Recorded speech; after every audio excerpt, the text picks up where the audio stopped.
นาวาอากาศตรีเทิดศักดิ์วรทรัพย์ชื่อเดิมสังวาน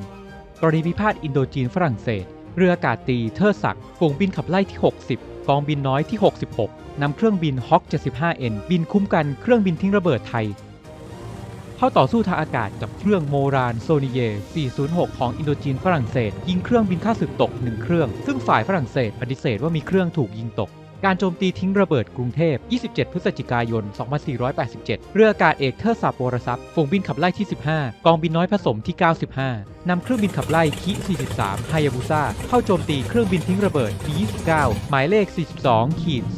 42-24452 ชื่อ Devil May Care สังกัด 45 Bomb Squadron 40 Bomb Group จนเสียหายและตกลงในพม่าได้รับพระราชทานเหรียญชัยสมรภูมิกรณีพิพาทอินโดจีนสงครามมหาเอเชียบูรพาและเหรียญกล้าหาญ